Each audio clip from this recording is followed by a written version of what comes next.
you see what is happening. And that is all because the wheel is skipping. Actually, at this point I was just holding this rubber here. If this is something you usually see in your Ace Pro unit, I have a quick solution for you. This is my Ace Pro unit. After applying the fix, you can see that spool is winding itself quite well. There is a little bit of space for improvement, but I'm gonna show you what you really need to do. The first thing is to remove these two screws. You have one here and one here, quite easy. You want to completely remove the filament from Ace Pro unit, all 4 slots. After that, you're gonna remove the plastic. To better show you what is going on, I'm gonna put the filament from slot 4 in its slot and wait for the unit to load the filament. In this case, it works quite well. There is no problem at all. Usual problem is on all 4 slots, on some more, on some less, when the filament is retracting. So we have here that situation. In your case, the slot can be different, but load the slot which is causing the problem to you. At this point, go on your Anycubic printer, choose the filament spool and do one extrude. You want the filament to get loaded in that unit. Wait for extrusion to complete. Now you want to do a retract for that slot. And this is what is causing the problem. You see that rubber wheel there?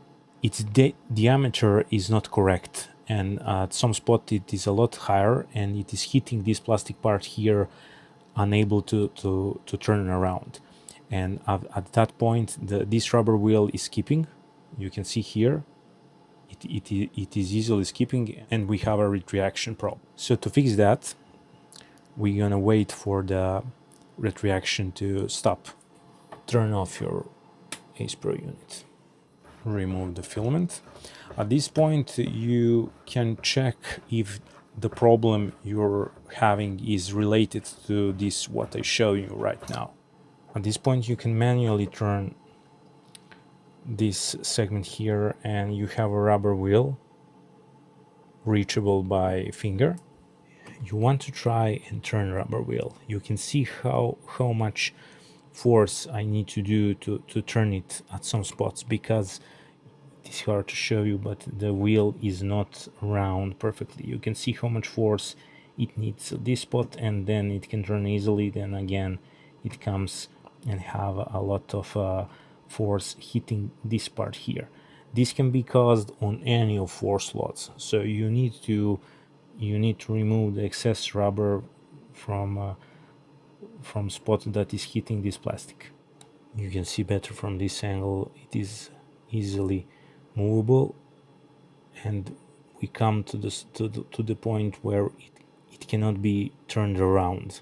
At this point, I already removed a bit of rubber, but it works, but it is not perfect, so I'm gonna remove a little bit more.